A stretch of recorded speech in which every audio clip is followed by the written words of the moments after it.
Hello everyone, welcome to another episode of Aquarium Online Academy. My name is Connolly and I am coming to you live from the Aquarium of the Pacific here in Long Beach, California. And I have my friend Sonia who's helping me behind the camera to control all this magic behind me today. So if you are watching this program live at 9 a.m. on Tuesday, March 11th, you can use this number right here to text us in any questions or observations you have. That phone number is going to be 562-286-1838.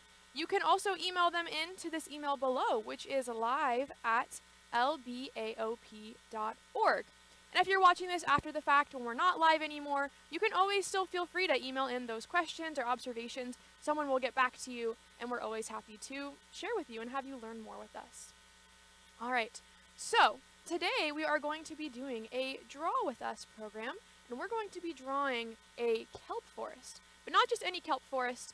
Today in Long Beach, California, it's a nice rainy day. It's going to be a week full of rain, actually. So we're going to draw a rainy kelp forest together and maybe talk about how it might be different if it's raining outside, right? So you can see behind me, Sonia has put up our Blue Cavern webcam. Now, this is a webcam of one of our exhibits here called the Blue Cavern, which is based off of a real dive site out at Catalina Island.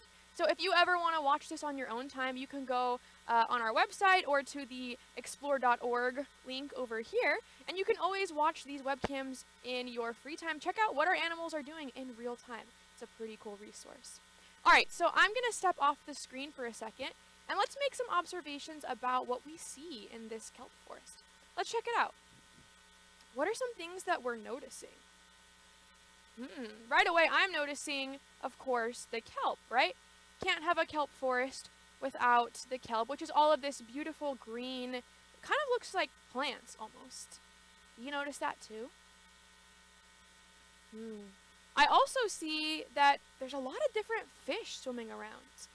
And it's kind of hard to see sometimes because of the camera, but they're actually all sorts of different colors and different types of fish. And we can actually find a really, really cool, super colorful kind of fish in our kelp forest that we'll talk about a little later. What else do you notice? Do you see any things in our kelp forest habitat that aren't alive? What else do we need in this habitat to make it a home for all these animals? I noticed there's maybe some really big rocks at the bottom. Kind of seems like maybe our kelp is growing out of the rocks. We'll look at that a little closer later. And I also notice on the very bottom, it's a little hard to see, but there's some sand down there too, right? The bottom of the ocean has sand or sediment on the bottom of it. All right, so we've made some great initial observations. And now let's head over to my dot camera so I can show you the materials that you'll need today to do this Draw With Us. All right, so over here, I have my white piece of paper. If you have a different color, that works too, but this is just what I had today. And then you'll need something to draw or color with. So I have a pencil. I have a bunch of different colors of color pencils. If you have markers or crayons or something else, that works too. We just need something to draw our habitat with. All right, so if we head back to our webcam, let's kind of break down what we're seeing here, right? We made some observations, but let's go back to our Blue Cavern webcam and think about what are the things we need to add to make this beautiful habitat. I mentioned some of the things like that weren't alive. Can you remember any of those things that weren't alive that we needed in our habitat?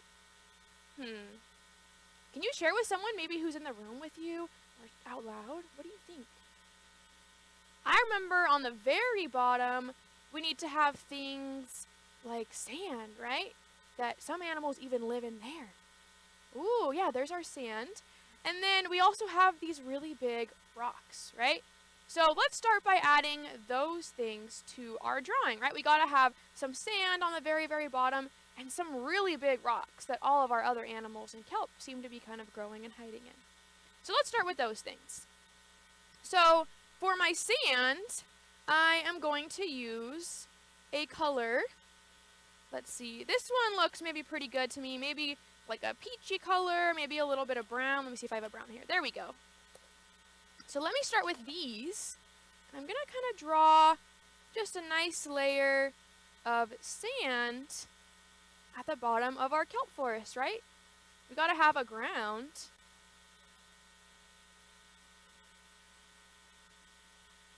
That, and then I'll add some brown because I noticed our sand was more than one color, right? We have some different types of sand in there, different colors, different sizes of grains. Maybe we can add some little dots too. Just like that. Awesome. Now we have some sand for our animals to hang out in. What was the other thing we needed? Yeah, some rocks, right? So I'm going to take maybe a gray or a black. Those were the colors of the rocks that I noticed. And remember, they were pretty big rocks. So I'm going to draw a nice big rock right here for our animals and kelp to live on. Maybe I'll draw another one over here. And the nice thing about rocks is that they kind of look weird, right? So you can just draw a random blob shape. And then you can kind of draw some lines like this, add some cracks. That makes it look a little more realistic. I learned that tip from my friend Sophie, and she learned it from our supervisor, Sarah. So shout out Sophie and Sarah for that trick. So our rocks can look a little bit more rock-like, like that. And then we have lots of little places for animals to live in, too. Alright, so we've got some sand and some rocks. We've started building our kelp forest habitat that our animals can live in. Maybe let's head back to our kelp forest or a video or picture of any kelp and think about the kelp itself. What do we need? Ooh, how does our kelp look as it's growing? So I noticed that we can see a lot of the kelp kind of over here growing off of these rocks, right? And let's see if we can maybe look at a video of, as we're like swimming through the water, what the kelp looks like. If we can see how it moves. How do you think the kelp looks like? Ooh, look at this. Let me step off so you can see very clearly. Okay, so the kelp seems like it's maybe growing up towards the surface of the water. I noticed it's moving with the water, right? It seems to be pretty flexible. It's not really hard and rigid like a tree, right? The tree doesn't really move anywhere. Our kelp seems to be kind of swaying as the waves go through the water. Okay, and I'm also noticing that there's lots of things that kind of look like leaves. Do you notice that too? Kind of all over the top of the kelp up here, we have all these really long things coming out that look like leaves. So let's start with the bottom of the kelp. We mentioned that the kelp was kind of coming out of the rocks. You can kind of think of it just like a tree grows out of the soil, right? And it has roots down there. Our kelp has something that is called a holdfast. And the holdfast is what the kelp uses to grab onto those rocks. Now, it's not actually growing out of the rocks, right? But it's kind of growing on top of them. So it can build this really, really cool system of, it kind of looks like roots or maybe like a pile of spaghetti. And they can grow, thank you, Sonia, they can grow up that way. So in this video, you can't even see the rock that the kelp is growing from because the holdfast has completely covered it, right? So I think the first thing that we need to do to make our kelp is to draw a holdfast. Let's go over to our drawing and do that now. And I remember we were talking about the color of the kelp. We see a lot of green, right? I have a few different greens here. Let me try, let's see. I kind of like this one, maybe this darker green too. I might do a few different colors of kelp just to add some variety. Sometimes kelp also looks brown. If you have maybe like a greenish brown, I think that would be a good color too. Alright, so I'm going to start with my darker green. And I noticed that it looked, remember, like a bunch of roots or like a big pile of spaghetti. So I'm going to draw a bunch of lines all like this, all over my rock, to the point where it's almost covering the top of the rock. Remember, we couldn't even see it in that video that Sonia showed us, because they're holding on super, super tight so that the kelp can grow up and be nice and tall, right? Alright, that looks like a pretty good hold fast to me. And maybe we can switch back over to our video of the kelp again to see what we need to add next. So once we have the hold fast on the bottom that our kelp can kind of hold onto the rock, have somewhere to grow from, then what happens next? It kind of grows up vertically, right? It goes up towards the surface of the water. And it's kind of like a tree, right? I notice in the middle, there's kind of like a stem, just like a plant has, or a trunk like a tree. And we call this part of the kelp, it's a funny word, we call it the stipe. But it's basically like the stem of a plant. And then we have all the blades that are coming off of it. So maybe you can see as it's kind of swaying in the water that we have these kind of like the blades are coming off, but in the middle we have that stipe, right? So we need to draw a really big, long stipe for all of the rest of our kelp to grow off of. So let's add that next. All right, so from our holdfast over here, we can draw a line that's kind of going straight upwards towards the surface of the water. And I just realized that I forgot to add my water as well. We should start with that, shouldn't we? So let me add my water just so we can see. Here's the top up here. There we go. All right, so now we know our kelp needs to grow up this way. So I'm going to draw big, tall stipe like that, just like a stem. And while we're over here, I'm going to also add a holdfast to this rock. I should have done that earlier, I forgot to. But I'm going to do that in my other color of green here, my lighter green. Just like the first one, we can add a bunch of lines like this to show the holdfast grabbing onto the rock, right? And then I'll add a really tall stipe on this one as well. And I noticed in that video that Sonia was showing us that the kelp was actually growing all the way up to the surface, right? Now, kelp can grow really, really fast. It can grow up to a couple feet in just one day if the conditions are right. So our kelp will grow all the way towards the surface because it's kind of like a plant, right? It needs to get that sunlight to do photosynthesis to make energy for itself to survive.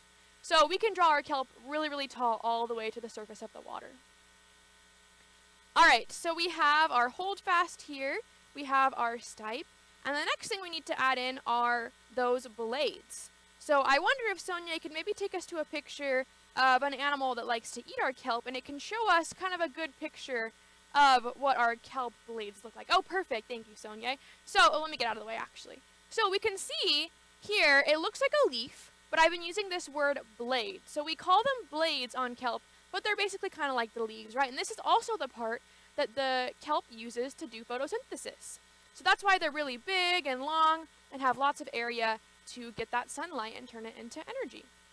So I'm noticing at the bottom of our kelp right here, there's this little round thing. Did you notice that too?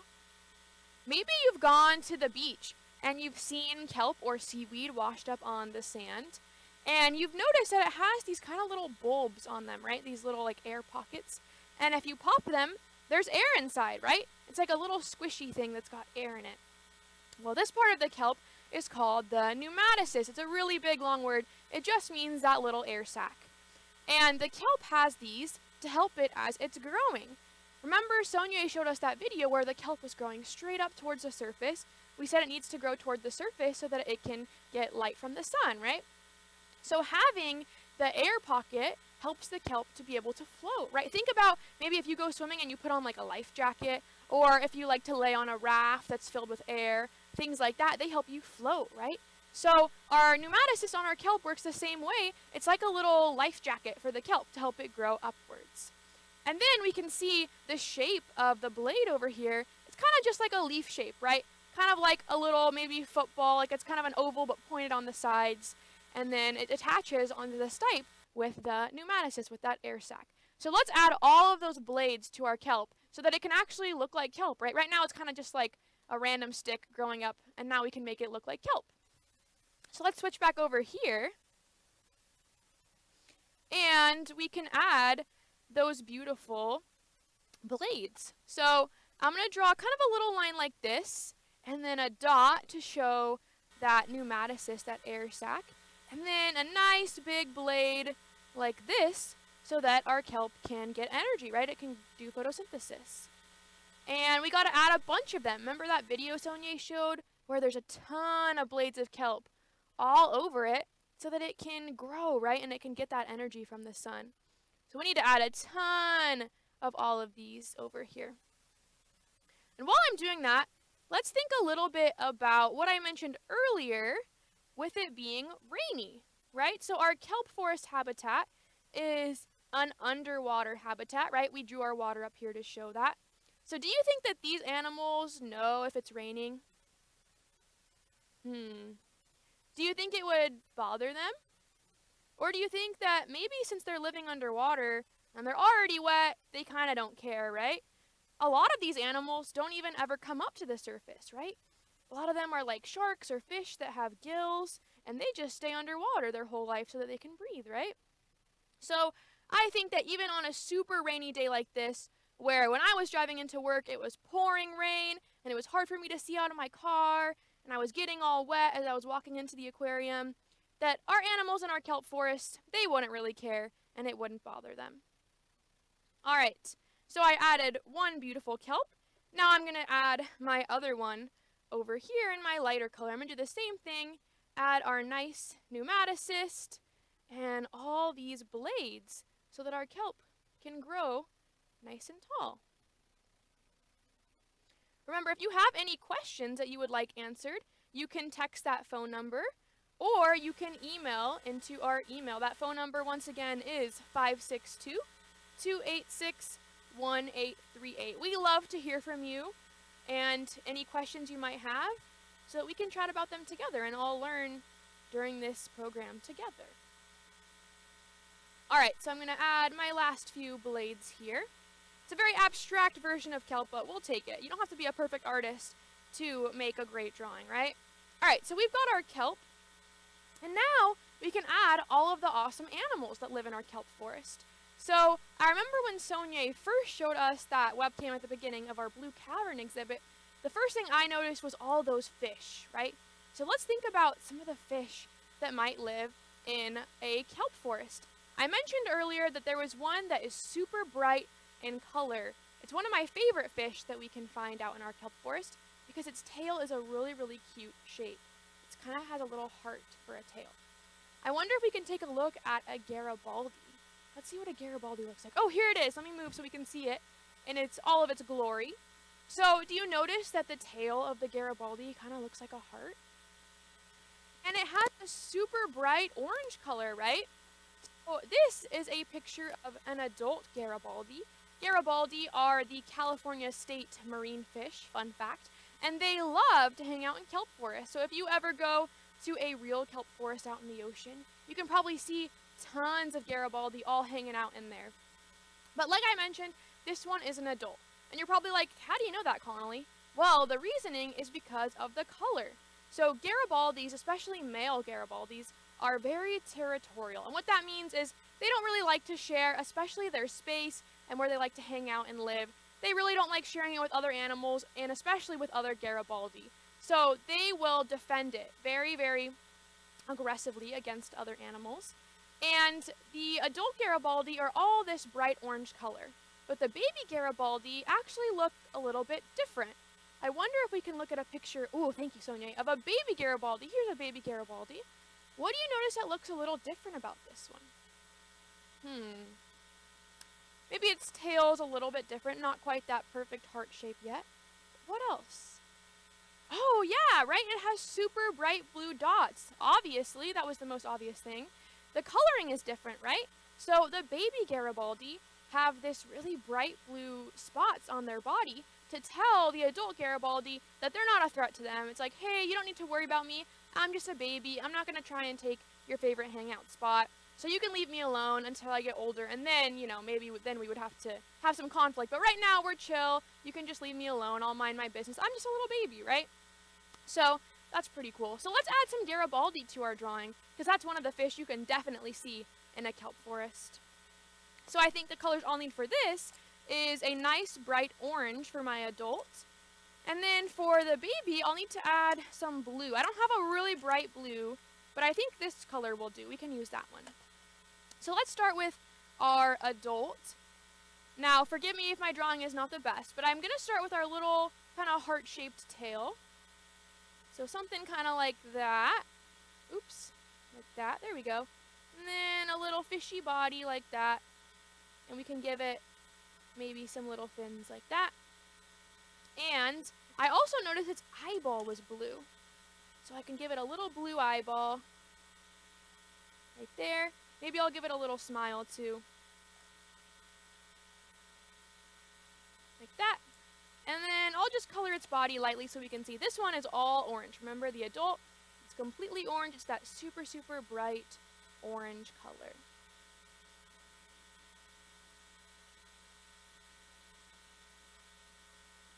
All right, there we go. There's our adult. And then we can add our baby. So our baby, first of all, it was a lot smaller, right? So maybe I'll add a smaller one kind of underneath it, like that. And it had those super bright blue dots all over. So I'll add some little dots on the baby Garibaldi's body like that. This one also needs a fin, right? It still swims. And I'll add a nice eyeball as well. And a little smile.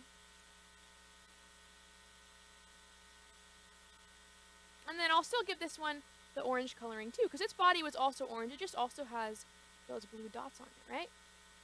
Cool. So now we've got some little fishies hanging out in our kelp forest, but there's definitely lots more animals that we can find.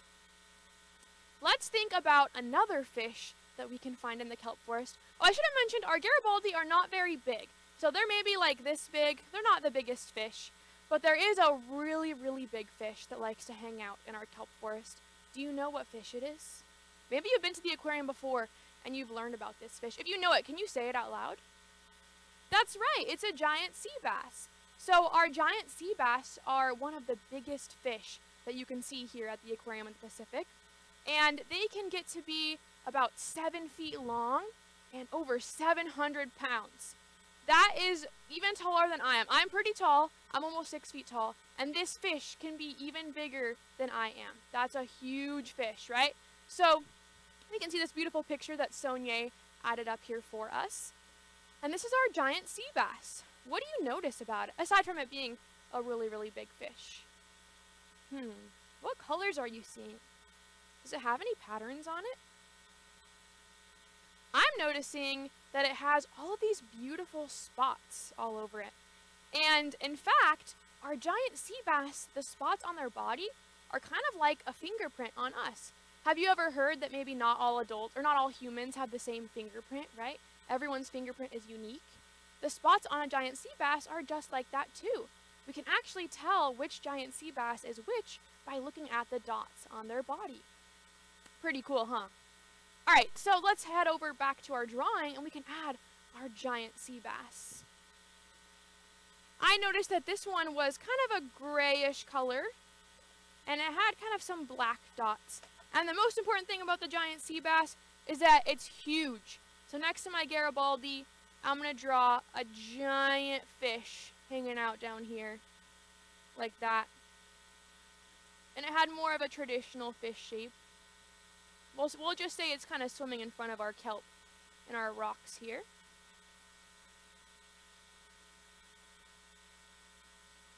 Perfect. Let me give it a little fin to swim with as well. And a smile. And then we got to add all of those beautiful spots, right? So you can choose what you want your spots to look like, and your giant sea bass will be different than mine. Remember, we all have different fingerprints, and our giant sea bass have different spot patterns.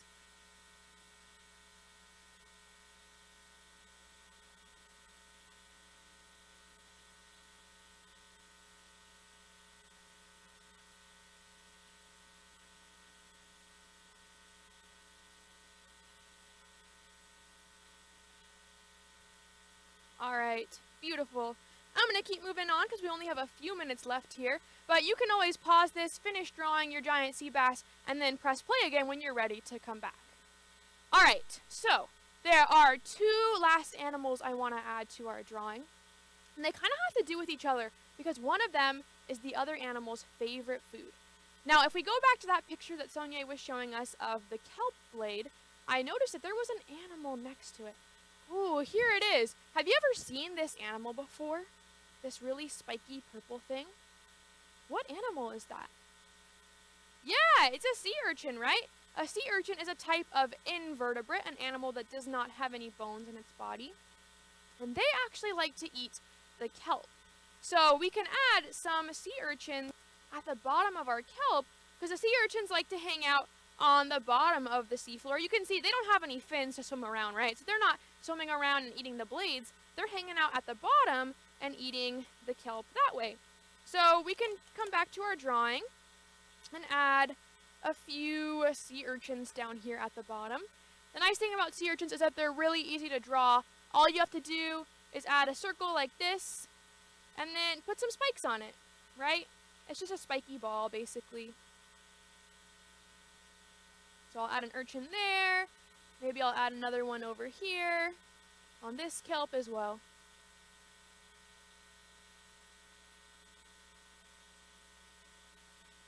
Alright, so now we got our urchins, but I want to add our last animal to our kelp forest, and it's my favorite animal that lives in the kelp forest, and it likes to eat the sea urchins.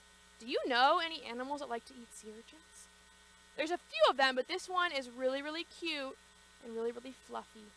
Does an animal come to mind when I say it's really cute and really fluffy? Let's see. Sonia, can you show us what animal that's really cute and fluffy likes to eat sea urchins? Check it out! It's one of our sea otters. Now, in this video, it's having a snack of some shrimp, not some sea urchins. But you can see in the background that it's living in a kelp forest habitat, right? So our sea otters love to go hunting in the kelp forest for their favorite food, that sea urchin, right?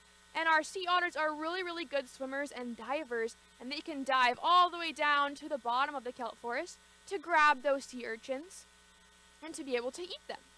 But you're probably thinking to yourself, how can a sea otter eat an urchin when it's really spiky on the outside, right? You can't just bite into it, that would hurt your mouth. Well, sea otters are actually really, really smart and very creative animals, and they, just like us, like to use tools. So do you know how when you're eating dinner and you have something that you need to like cut into or maybe use, like get a bite of, you would use a fork and a knife, right? A tool to help you kind of break up your food into smaller pieces. Well, our sea otters do the same thing. So our sea otters will find like a favorite rock or something sharp like that they can use, and they'll use that to crack open the food and eat what's inside. They do this also with other animals, like with clams or anything else they might have to crack open to get to the middle of the food that they want to eat that's inside. And a really cute thing about our sea otters too is that they actually come with built-in pockets. So in their little armpits, basically, they have little pockets, and they can store their favorite rock or their favorite tool to help them crack open an urchin or a clam, and then once they use it, they can put it back in there for safekeeping and make sure that's their favorite rock. No one else is going to use it. They're going to hold on to it and keep it safe in their armpit. All right, let's go ahead and add a sea otter to our drawing. And I was noticing too in that video that our sea otters are mostly a brown color, so I'll use this one. And it's going to be a very abstract sea otter, so forgive me in advance, but I'm going to draw kind of a very simple oval for the body like this, because I noticed that our sea otter was kind of floating at the top, right? Our sea otters are actually mammals. They breathe air, so they can't live in the bottom of the ocean all the time like our fish can. So we'll have them up at the top kind of floating, eating some food, and we'll put a head on our sea otter's body like that. And they do have some little tiny ears, just like that, and they have a very, very cute face. So we can give them some eyes, a little nose, a little mouth like that, kind of comes from their nose. And then we gotta add their legs. I'll draw some little legs like that. And then most importantly, their arms, right? So they can have those little armpits to keep their favorite rock in. So I'll add some little arms just kind of like this on my otter. Let me give some toes, some little detail on their paws, and then I'm going to color my sea otter brown because I noticed that they had really, really thick, fluffy fur to keep them nice and warm in that cold water, right? So we got to give them a nice coat of fur. And you know what? I'm actually also going to give my otter a little sea urchin snack. Right on its belly, in between its arms, it can hold a little sea urchin to have as a snack for later. Perfect. So now we have drawn our kelp forest together. I want to add one last quick detail because I mentioned it was raining and I forgot to add that in my drawing. So I'm going to add just some little clouds and raindrops at the top here. Let me use my gray because it's a very gray, cloudy day here in Long Beach. And then some raindrops. But even though it's raining, our animals don't mind, right? They're still hanging out in the ocean, having fun, enjoying their food, all hanging out down there. Because they're wet anyway, so who cares if it's raining outside? Beautiful. All right, so now we have drawn our beautiful kelp forest on a rainy day. And thank you so much for joining me today. If you have any questions or observations you want to share, again, you're free to email us at live@lbaop.org. Someone on our education team will get back to you and answer those questions. That's all I have for you today, but thank you so much for joining me, and have a great rest of your day. We have another program at 10 o'clock to learn about extreme animal sizes. Come check it out if you'd like. Bye, everyone.